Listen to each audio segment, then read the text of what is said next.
Hello friend, स्वागत है आपका अपने चैनल आज क्लास में। जैसे आपको पता है कि महा क्रैश कोर्स शुरू हो चुका है और इस क्रैश कोर्स के माध्यम से बिल्कुल शुरू से सभी विषयों की तैयारी करवाई जा रही है ताकि आपकी तैयारी काफ़ी अच्छी हो जाए और फाइनल बोर्ड परीक्षा में काफ़ी अच्छा नंबर आए। और फाइनल बोर्ड परीक्षा में बहुत ही कम समय बचा है, इसीलिए मात्र 5 दिनों में सामाजिक विज्ञान के सभी ऑब्जेक्टिव प्रश्न हम आपको बताने वाले हैं। और आज की इस वीडियो में भूगोल के चैप्टर 1 और चैप्टर 2 और चैप्टर 3 के सभी ऑब्जेक्टिव प्रश्न बताएंगे। लगभग 100 प्लस ऑब्जेक्टिव प्रश्न बताएंगे और इसका पीडीएफ हम आपको बिल्कुल फ्री में देंगे और आपको लास्ट में बताएंगे कि इसका पीडीएफ आप लोग कहां से डाउनलोड कर सकते हैं। तो आइए शुरू करते हैं पहले नंबर प्रश्न से।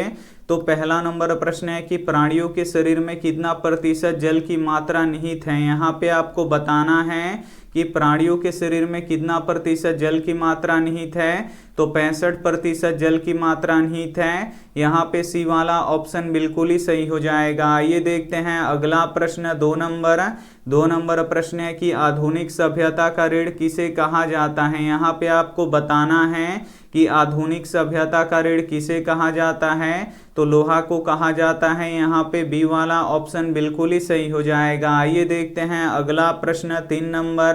3 नंबर प्रश्न है कि गेहूं कौन सी फसल है। यहाँ पे आपको बताना है कि गेहूं कौन सी फसल है। तो गेहूं रबी फसल है। यहाँ पे ए वाला ऑप्शन बिल्कुल ही सही हो जाएगा। आइए देखते हैं अगला प्रश्न। 4 नंबर प्रश्न है कि भारत का प्रथम जल विद्युत संयंत्र की स्थापना कहाँ हुई थी। यहाँ पे आपको बताना है कि भारत का प्रथम जल विद्युत संयंत्र की स्थापना कहाँ हुई थी। तो दार्जिलिंग में हुई थी। यहाँ पे सी वाला ऑप्शन बिल्कुल ही सही हो जाएगा। आइए देखते हैं अगला प्रश्न। 5 नंबर प्रश्न है कि एशिया का सबसे बड़ा परमाणु विद्युत गृह कहाँ स्थित है। यहाँ पे आपको बताना है कि एशिया का सबसे बड़ा परमाणु विद्युत गृह कहाँ स्थित है। तो तारापुर में स्थित है। यहाँ पे बी वाला ऑप्शन बिल्कुल ही सही हो जाएगा। और तारापुर कहाँ है, तो महाराष्ट्र में है। तो ये भी साथ में आपको याद रखना है। आइए देखते हैं अगला प्रश्न। 6 नंबर प्रश्न है कि भारत के किस राज्य में मरुस्थलीय मृदा पाई जाती है। यहाँ पे आपको बताना है कि भारत के किस राज्य में मरुस्थलीय मृदा पाई जाती है। तो राजस्थान में पाई जाती है। यहाँ पे सी वाला ऑप्शन बिल्कुल ही सही हो जाएगा। आइए देखते हैं अगला प्रश्न। 7 नंबर प्रश्न है कि हमारे पास पेट भरने के लिए बहुत कुछ है लेकिन पेटी भरने के लिए कुछ नहीं है, यह कथन किसका है। काफी महत्वपूर्ण प्रश्न है।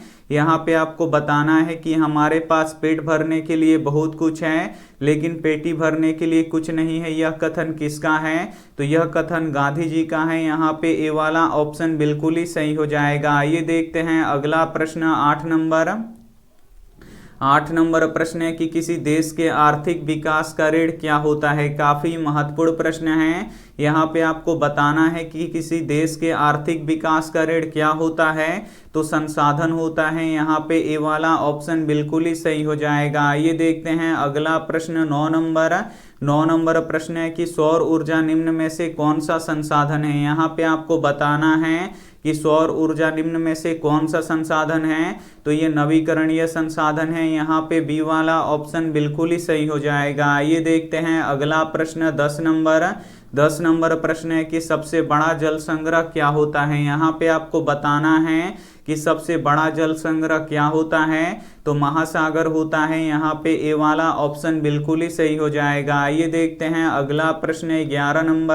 11 नंबर प्रश्न है कि भारत का राष्ट्रीय पक्षी निम्न में से कौन सा है। यहाँ पे आपको बताना है कि भारत का राष्ट्रीय पक्षी निम्न में से कौन सा है। तो मोर है, इसे आपको याद रखना है। यहाँ पे ए वाला ऑप्शन बिल्कुल ही सही हो जाएगा। आइए देखते हैं अगला प्रश्न। 12 नंबर प्रश्न है कि भारत का राष्ट्रीय पशु निम्न में से कौन सा है। यहाँ पे आपको बताना है कि भारत का राष्ट्रीय पशु कौन सा है। तो बाघ है, इसे आपको याद रखना है। यहाँ पे डी वाला ऑप्शन बिल्कुल ही सही हो जाएगा। आइए देखते हैं अगला प्रश्न। 13 नंबर प्रश्न है कि नर्मदा बचाओ आंदोलन किसने चलाया था। यहाँ पे आपको बताना है कि नर्मदा बचाओ आंदोलन किसने चलाया था।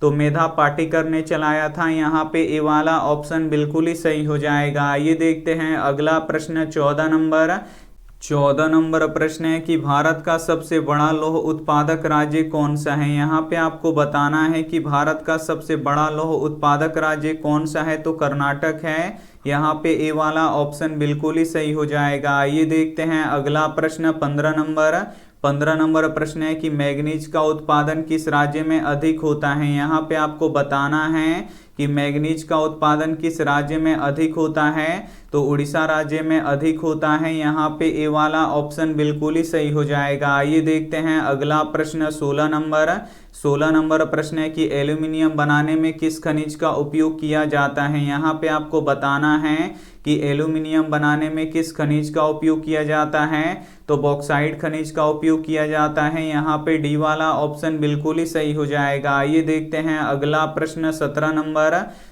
नंबर प्रश्न है कि यूरेनियम का प्रमुख उत्पादक स्थल कौन सा है। यहाँ पे आपको बताना है कि यूरेनियम का प्रमुख उत्पादक स्थल कौन सा है, तो जादूगोड़ा है। यहाँ पे डी वाला ऑप्शन बिल्कुल ही सही हो जाएगा। आइए देखते हैं अगला प्रश्न 18 नंबर प्रश्न है कि देश के बांधों को किसने भारत का मंदिर कहा है। यहाँ पे आपको बताना है कि देश के बांधों को किसने भारत का मंदिर कहा है, तो पंडित नेहरू जी ने कहा है। यहाँ पे सी वाला ऑप्शन बिल्कुल ही सही हो जाएगा। आइए देखते हैं अगला प्रश्न 19 नंबर प्रश्न है कि किस राज्य में खनिज तेल का विशाल भंडार है। यहाँ पे आपको बताना है कि किस राज्य में खनिज तेल का विशाल भंडार है, तो असम राज्य में खनिज तेल का विशाल भंडार है। यहाँ पे ए वाला ऑप्शन बिल्कुल ही सही हो जाएगा। आइए देखते हैं अगला प्रश्न 20 नंबर प्रश्न है कि निम्न में से कौन ऊर्जा का अनवीकरणीय स्रोत है। यहाँ पे आपको बताना है कि निम्न में से कौन ऊर्जा का अनवीकरणीय स्रोत है, यानी वो खत्म होने वाला है।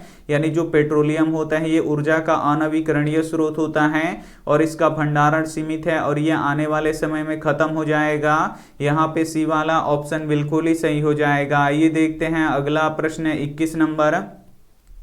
21 नंबर प्रश्न है कि कौन प्राथमिक ऊर्जा का उदाहरण नहीं है। इसमें से आपको बताना है कि कौन प्राथमिक ऊर्जा का उदाहरण नहीं है, तो जो सौर ऊर्जा होता है ये प्राथमिक ऊर्जा का उदाहरण नहीं होता है। यहाँ पे डी वाला ऑप्शन बिल्कुल ही सही हो जाएगा। आइए देखते हैं अगला प्रश्न 22 नंबर प्रश्न है कि पंजाब में भूमि निम्नकरण का मुख्य कारण कौन सा है। यहाँ पे आपको बताना है कि पंजाब में भूमि निम्नकरण का मुख्य कारण कौन सा है, तो अधिक सिंचाई है। इसे आपको याद रखना है। यहाँ पे बी वाला ऑप्शन बिल्कुल ही सही हो जाएगा। आइए देखते हैं अगला प्रश्न 23 नंबर प्रश्न है कि काली मिट्टी किस फसल के लिए उपयोगी है। यहाँ पे आपको बताना है कि जो काली मिट्टी होती है ये किस फसल के लिए उपयोगी होती है, तो ये कपास के लिए उपयोगी होती है। यहाँ पे ए वाला ऑप्शन बिल्कुल ही सही हो जाएगा। आइए देखते हैं अगला प्रश्न 24 नंबर प्रश्न है कि विश्व पर्यावरण दिवस किस दिन को मनाया जाता है। यहाँ पे आपको बताना है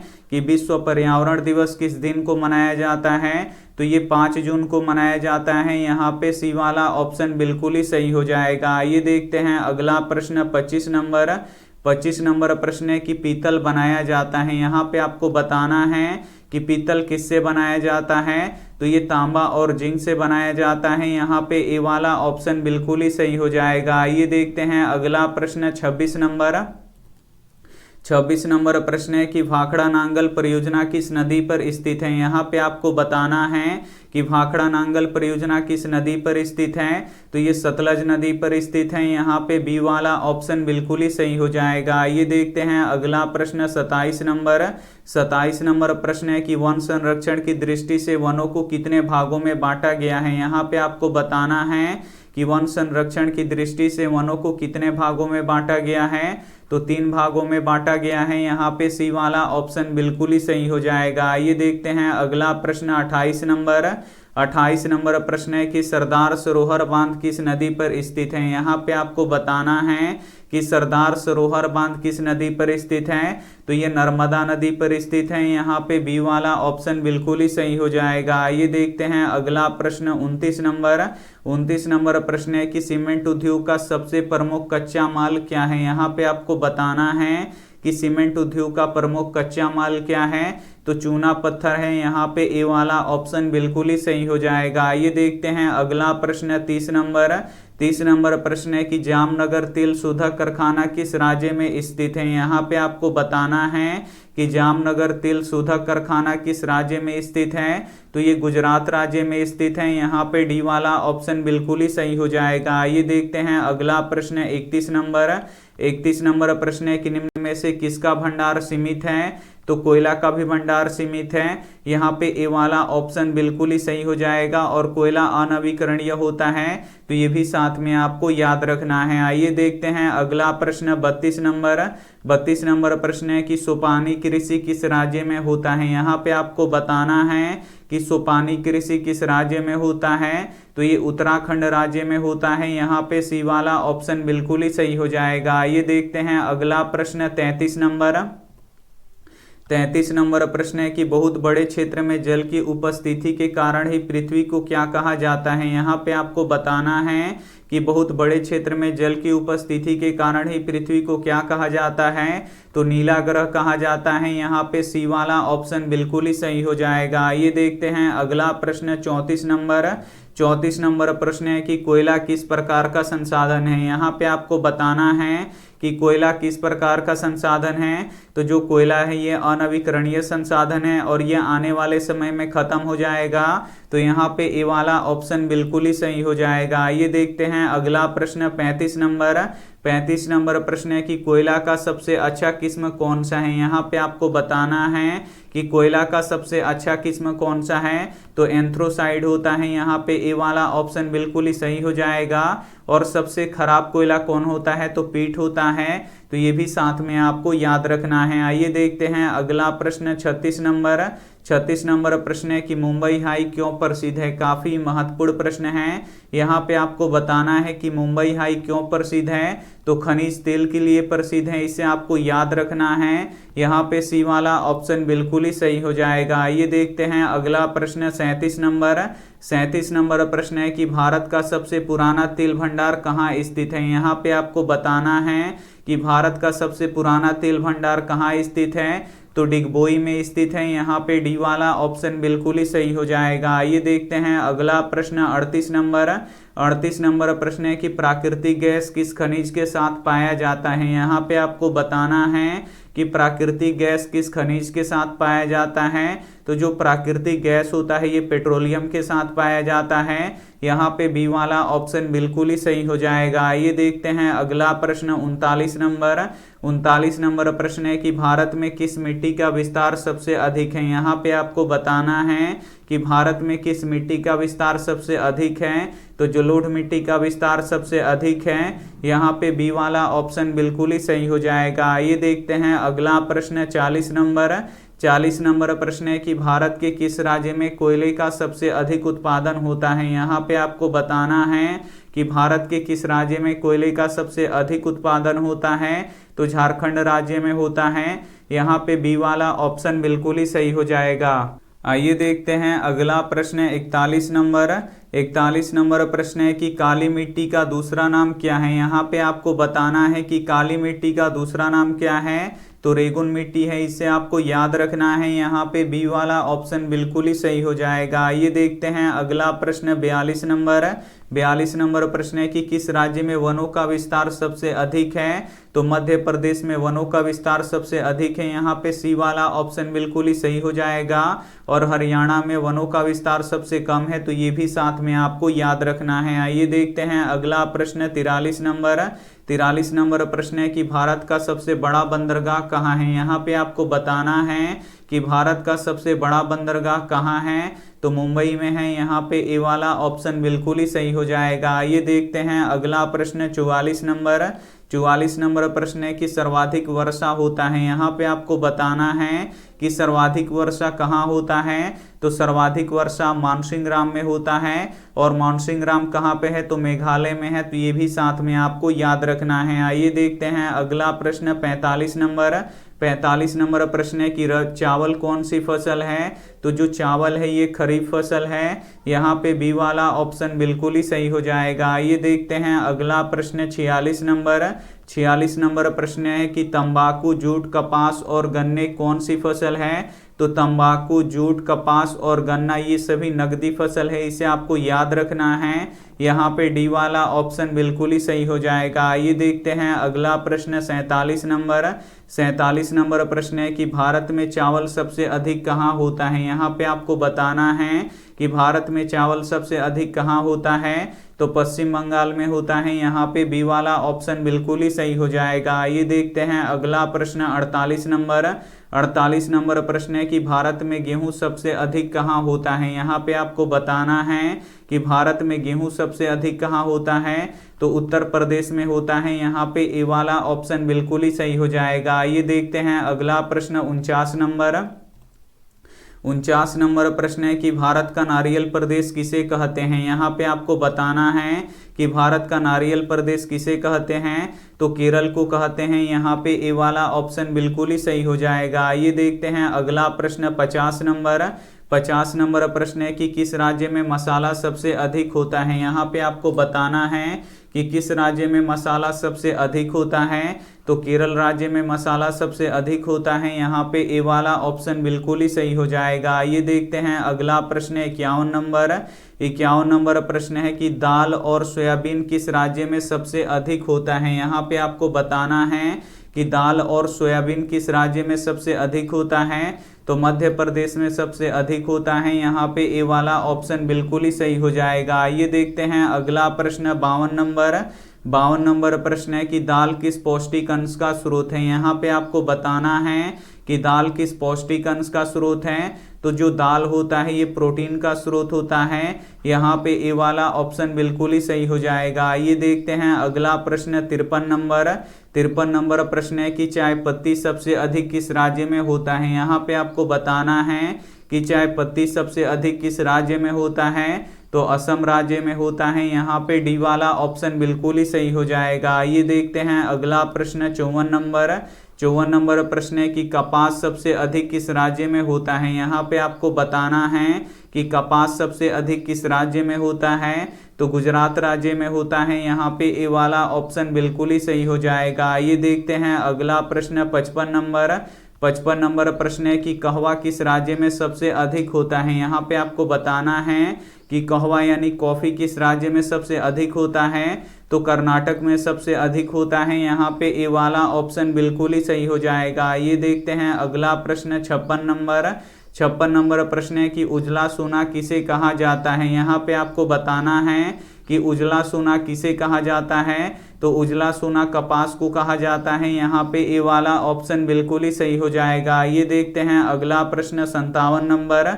57 नंबर प्रश्न है कि सुनहरा रेशा किसे कहा जाता है। यहाँ पे आपको बताना है कि सुनहरा रेशा किसे कहा जाता है, तो सुनहरा रेशा जूट को कहा जाता है। यहाँ पे सी वाला ऑप्शन बिल्कुल ही सही हो जाएगा। आइए देखते हैं अगला प्रश्न 58 नंबर। 58 नंबर प्रश्न है कि जूट सबसे अधिक कहाँ होता है। यहाँ पे आपको बताना है कि जूट सबसे अधिक कहाँ होता है, तो पश्चिम बंगाल में होता है। यहाँ पे ए वाला ऑप्शन बिल्कुल ही सही हो जाएगा। आइए देखते हैं अगला प्रश्न 59 नंबर। 59 नंबर प्रश्न है कि हरित क्रांति की शुरुआत किस राज्य से हुआ था। यहाँ पे आपको बताना है कि हरित क्रांति की शुरुआत किस राज्य से हुआ था, तो पंजाब राज्य से हुआ था। यहाँ पे बी वाला ऑप्शन बिल्कुल ही सही हो जाएगा। आइए देखते हैं अगला प्रश्न 60 नंबर। 60 नंबर प्रश्न है कि हरित क्रांति का प्रभाव किस फसल पर पड़ा। यहाँ पे आपको बताना है कि हरित क्रांति का प्रभाव किस फसल पर पड़ा, तो गेहूं पर पड़ा। यहाँ पे ए वाला ऑप्शन बिल्कुल ही सही हो जाएगा। ये देखते हैं अगला प्रश्न 61 नंबर। 61 नंबर प्रश्न है कि हरित क्रांति के जनक कौन थे। यहाँ पे आपको बताना है कि हरित क्रांति के जनक कौन थे, तो एम.एस. स्वामीनाथन थे। यहाँ पे ए वाला ऑप्शन बिल्कुल ही सही हो जाएगा। आइए देखते हैं अगला प्रश्न 62 नंबर। 62 नंबर प्रश्न है कि चिपको आंदोलन के अग्रणी नेता कौन थे। यहाँ पे आपको बताना है कि चिपको आंदोलन के अग्रणी नेता कौन थे, तो सुंदरलाल बहुगुणा थे। यहाँ पे बी वाला ऑप्शन बिल्कुल ही सही हो जाएगा। आइए देखते हैं अगला प्रश्न 63 नंबर। 63 नंबर प्रश्न है कि श्वेत क्रांति का संबंध किससे है। यहाँ पे आपको बताना है कि श्वेत क्रांति का संबंध किससे है, तो दूध से है। यहाँ पे बी वाला ऑप्शन बिल्कुल ही सही हो जाएगा। ये देखते हैं अगला प्रश्न 64 नंबर। 64 नंबर प्रश्न है कि ऑपरेशन फ्लड का संबंध किससे है? तो ऑपरेशन फ्लड का संबंध दूध से ही है। तो यहाँ पे बी वाला ऑप्शन बिल्कुल ही सही हो जाएगा। आइए देखते हैं अगला प्रश्न 65 नंबर प्रश्न है कि ऑपरेशन फ्लड योजना कब शुरू हुआ था? यहाँ पे आपको बताना है कि ऑपरेशन फ्लड योजना कब शुरू हुआ था। तो 1970 के दशक में शुरू हुआ था। यहाँ पे सी वाला ऑप्शन बिल्कुल ही सही हो जाएगा। आइए देखते हैं अगला प्रश्न 66 नंबर प्रश्न है कि भारत में हरित क्रांति की शुरुआत कब हुई थी? यहाँ पे आपको बताना है कि भारत में हरित क्रांति की शुरुआत कब हुई थी। तो 1966-67 में हुई थी। यहाँ पे सी वाला ऑप्शन बिल्कुल ही सही हो जाएगा। आइए देखते हैं अगला प्रश्न 67 नंबर प्रश्न है कि भारत में अर्थव्यवस्था का मूल आधार क्या है? यहाँ पे आपको बताना है कि भारत में अर्थव्यवस्था का मूल आधार क्या है। तो कृषि है। यहाँ पे बी वाला ऑप्शन बिल्कुल ही सही हो जाएगा। आइए देखते हैं अगला प्रश्न 68 नंबर प्रश्न है कि भारत के कितने प्रतिशत लोग कृषि कार्य से जुड़े हैं? यहाँ पे आपको बताना है कि भारत के कितने प्रतिशत लोग कृषि कार्य से जुड़े हैं। तो 80% लोग कृषि कार्य से जुड़े हैं। यहाँ पे ए वाला ऑप्शन बिल्कुल ही सही हो जाएगा। आइए देखते हैं अगला प्रश्न 69 नंबर प्रश्न है कि किस उद्योग का संबंध कृषि से नहीं है? यहाँ पे आपको बताना है कि किस उद्योग का संबंध कृषि से नहीं है। तो सीमेंट उद्योग का संबंध कृषि से नहीं है। यहाँ पे बी वाला ऑप्शन बिल्कुल ही सही हो जाएगा। आइए देखते हैं अगला प्रश्न 70 नंबर प्रश्न है कि किस राज्य में सबसे अधिक चीनी मिल है? यहाँ पे आपको बताना है कि किस राज्य में सबसे अधिक चीनी मिल है। तो उत्तर प्रदेश में सबसे अधिक चीनी मिल है। यहाँ पे ए वाला ऑप्शन बिल्कुल ही सही हो जाएगा। आइए देखते हैं अगला प्रश्न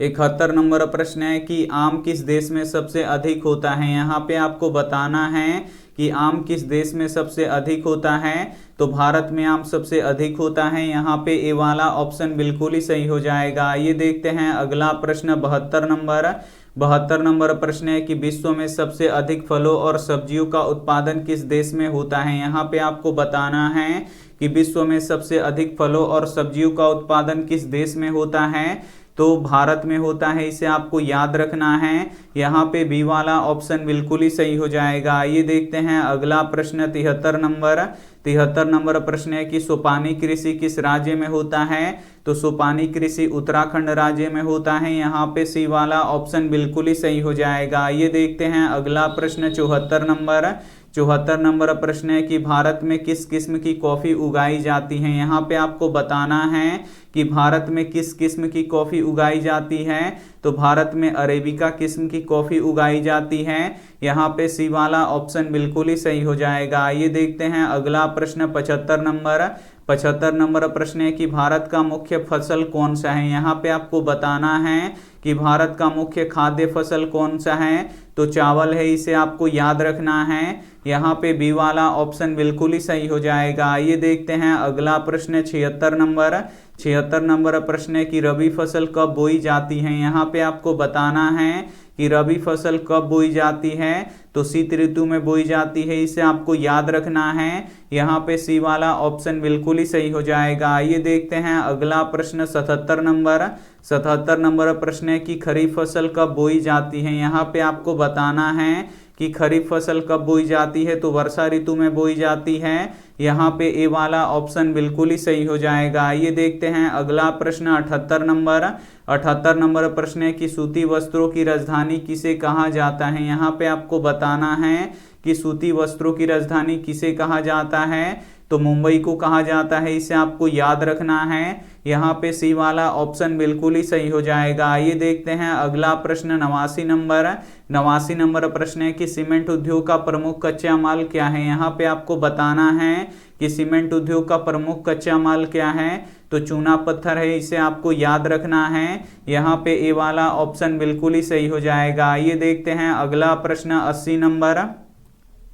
80 नंबर प्रश्न है कि भारत के किस राज्य में सर्वाधिक चीनी मिल है? यहाँ पे आपको बताना है कि भारत के किस राज्य में सर्वाधिक चीनी मिल हैं, तो उत्तर प्रदेश में है। यहाँ पे ए वाला ऑप्शन बिल्कुल ही सही हो जाएगा। ये देखते हैं अगला प्रश्न 81 नंबर प्रश्न है कि राउरकेला इस्पात केंद्र किस राज्य में स्थित है। यहाँ पे आपको बताना है कि राउरकेला इस्पात केंद्र किस राज्य में स्थित है, तो ये उड़ीसा राज्य में स्थित है। यहाँ पे बी वाला ऑप्शन बिल्कुल ही सही हो जाएगा। ये देखते हैं अगला प्रश्न 82 नंबर प्रश्न है कि निम्न में से कौन सा उद्योग कृषि पर आधारित नहीं है। यहाँ पे आपको बताना है कि निम्न में से कौन सा उद्योग कृषि पर आधारित नहीं है, तो जो सीमेंट उद्योग होता है ये कृषि पर आधारित नहीं होता है। यहाँ पे डी वाला ऑप्शन बिल्कुल ही सही हो जाएगा। ये देखते हैं अगला प्रश्न 83 नंबर प्रश्न है कि भोपाल गैस त्रासदी किस वर्ष हुई थी। यहाँ पे आपको बताना है कि भोपाल गैस त्रासदी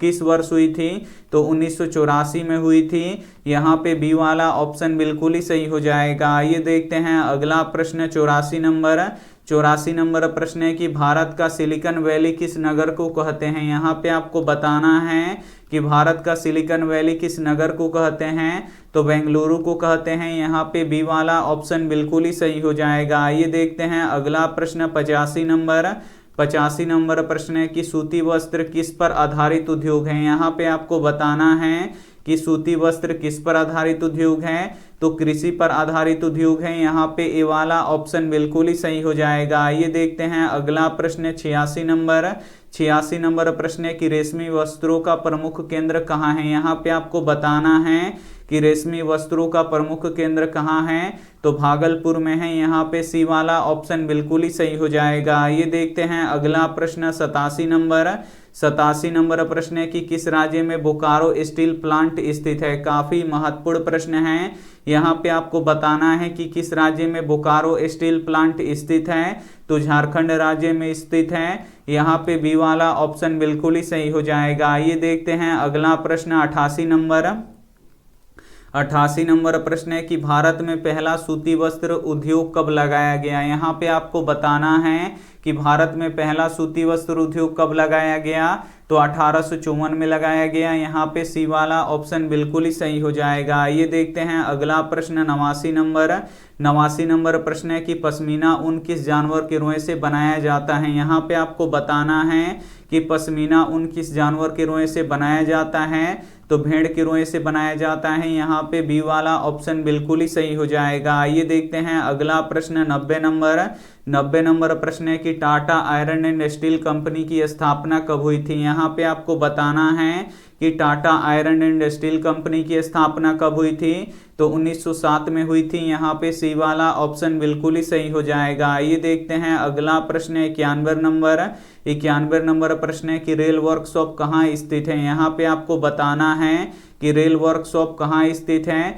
तो रेल वर्कशॉप जमालपुर में स्थित है। इसे आपको याद रखना है। यहाँ पे ए वाला ऑप्शन बिल्कुल ही सही हो जाएगा। ये देखते हैं अगला प्रश्न 92 नंबर प्रश्न है कि खाद कारखाना कहाँ स्थित है। यहाँ पे आपको बताना है कि खाद कारखाना कहाँ स्थित है, तो खाद कारखाना बरौनी में स्थित है। यहाँ पे ए वाला ऑप्शन बिल्कुल ही सही हो जाएगा। ये देखते हैं अगला प्रश्न 93 नंबर प्रश्न है कि बिहार में रज्जू मार्ग कहाँ है। यहाँ पे आपको बताना है कि बिहार में रज्जू मार्ग कहाँ है, तो राजगीर में है। यहाँ पे बी वाला ऑप्शन बिल्कुल ही सही हो जाएगा। ये देखते हैं अगला प्रश्न 94 नंबर प्रश्न है कि मंदार हिल कहाँ स्थित है। यहाँ पे आपको बताना है कि मंदार हिल कहाँ स्थित है, तो मंदार हिल बांका में स्थित है। यहाँ पे सी वाला ऑप्शन बिल्कुल ही सही हो जाएगा। ये देखते हैं अगला प्रश्न 95 नंबर प्रश्न है कि मध्य पूर्व रेलवे का मुख्यालय कहाँ स्थित है। यहाँ पे आपको बताना है कि मध्य पूर्व रेलवे का मुख्यालय कहाँ है, तो हाजीपुर में है। यहाँ पे बी वाला ऑप्शन बिल्कुल ही सही हो जाएगा। ये देखते हैं अगला प्रश्न 96 नंबर प्रश्न है कि पटना हवाई अड्डा का नाम क्या है। यहाँ पे आपको बताना है कि पटना हवाई अड्डा का नाम क्या है, तो पटना हवाई अड्डा का नाम जयप्रकाश अंतर्राष्ट्रीय हवाई अड्डा है। यहाँ पे ए वाला ऑप्शन बिल्कुल ही सही हो जाएगा। ये देखते हैं अगला प्रश्न 97 नंबर प्रश्न है कि पक्की सड़कों की लंबाई की दृष्टि से प्रथम स्थान पर कौन सा राज्य है। तो पक्की सड़कों की लंबाई के दृष्टि से प्रथम स्थान पर महाराष्ट्र राज्य है। यहाँ पे बी वाला ऑप्शन बिल्कुल ही सही हो जाएगा। आइए देखते हैं अगला प्रश्न 98 नंबर प्रश्न है कि बिहार में नहरों द्वारा सिंचाई सर्वाधिक सिंचाई किस जिले में होती है। यहाँ पे आपको बताना है कि बिहार में नहरों के द्वारा सर्वाधिक सिंचाई किस जिले में होती है, तो रोहतास जिला में होता है। यहाँ पे ए वाला ऑप्शन बिल्कुल ही सही हो जाएगा। आइए देखते हैं अगला प्रश्न 99 नंबर प्रश्न है कि नेताजी सुभाष चंद्र बोस हवाई अड्डा किस राज्य में स्थित है। यहाँ पे आपको बताना है कि नेताजी सुभाष चंद्र बोस हवाई अड्डा किस राज्य में स्थित है, तो ये पश्चिम बंगाल में स्थित है। यहाँ पे ए वाला ऑप्शन बिल्कुल ही सही हो जाएगा। आइए देखते हैं अगला प्रश्न 100 नंबर प्रश्न है कि फाल्टा विशेष आर्थिक क्षेत्र कहाँ स्थित है, तो फाल्टा विशेष आर्थिक क्षेत्र पश्चिम बंगाल में स्थित है। यहाँ पे ए वाला ऑप्शन बिल्कुल ही सही हो जाएगा। और ये रहा आपके लिए होमवर्क प्रश्न। इसका जवाब आपको कमेंट बॉक्स में देना है कि नागपुर सड़क योजना के अंतर्गत सड़कों को कितने भागों में बांटा गया है। ए ऑप्शन है 4, बी ऑप्शन है 5, सी ऑप्शन है 3, डी ऑप्शन है 2। तो जो भी ऑप्शन आपको सही लगे वो आप हमें कमेंट करके जरूर बताइएगा। अब हम यहाँ पे आपको बताएंगे कि इसका पीडीएफ आप लोग कहाँ से डाउनलोड कर सकते हैं। तो सबसे पहले आपने फोन का क्रोम खोल लेना है। सभी के फोन में होता है क्रोम, तो उसे फटाफट आपको खोल लेना है और क्रोम के इस सर्च बॉक्स में आपको लिखना है आस्क क्लास, जो चैनल का नाम है। तो हम यहाँ पे लिख देते हैं ASK और फिर CLASS। यहाँ पे हम आस्क क्लास लिख के सर्च कर देंगे और जैसे ही सर्च करेंगे यहाँ पे देखिए लिखा हुआ आ गया आस्क क्लास। तो यहाँ पे आपको क्या करना है, आस्क क्लास पे आपको क्लिक करना है। जैसे ही आप क्लिक कीजिएगा आप हमारे ऑफिशियल वेबसाइट में आ जाइएगा और यहाँ से काफ़ी महत्वपूर्ण बात, यहाँ से आप लोग ऑनलाइन टेस्ट दे सकते हैं। इस पे आप लोग क्लिक कीजिए, आपका यहाँ पे टेस्ट खुल जाएगा। यहाँ पे देखिए गणित का टेस्ट चल रहा था सुबह से। यहाँ पे देखिए कितने बच्चों ने यहाँ पे टेस्ट दे चुके हैं और आप लोग भी यहाँ पे टेस्ट दे सकते हैं। यहाँ पे हम आपको दिखा रहे हैं, देखिए यहाँ पे 745 बच्चों ने यहाँ पे गणित का टेस्ट दिया। अगर आपको भी देना है तो यहाँ पे आपको स्टार्ट करना है और यहाँ पे अपना नाम लिखना है। उसके बाद आपका टेस्ट स्टार्ट हो जाएगा। तो आप लोग टेस्ट जरूर देखिए और इसका पीडीएफ आप लोग यहाँ से डाउनलोड कर सकते हैं। डाउनलोड पीडीएफ पे आपको क्लिक करना है और उसके बाद थोड़ा सा यहाँ पे वेट करना है। उसके बाद आपको नीचे आना है और नीचे आने के बाद यहाँ पे देखिए बहुत सारा पीडीएफ है और इसका पीडीएफ हम मात्र आपको 2 सेकंड में अपलोड करके देंगे। अभी जस्ट 2 मिनट में अभी हम अपलोड करेंगे इसका पीडीएफ। और यहाँ पे बहुत सारा पीडीएफ है, आप लोग चाहते हैं तो यहाँ से आप लोग डाउनलोड भी कर सकते हैं। तो ऐसे आपको डाउनलोड कर लेना है और यहाँ पे देखिए प्रीवियस ईयर क्वेश्चन पढ़ सकते हैं, क्वेश्चन बैंक पढ़ सकते हैं। तो बस यहाँ पे यही था इस वेबसाइट में। तो आप लोग वेबसाइट पे जरूर विजिट कीजिए, टेस्ट आप लोग जरूर दीजिए ताकि आपकी परीक्षा जैसे दिया जाता है वैसा आपको यहाँ पे फील होता है और आपको परीक्षा देने में बहुत मजा आएगा जब ये सब टेस्ट आप लोग दिए रहेंगे। Thank you for watching. मिलते हैं अगले वीडियो में, तब तक अपना ध्यान रखिए, मन लगा के पढ़ाई कीजिए। Take care and bye.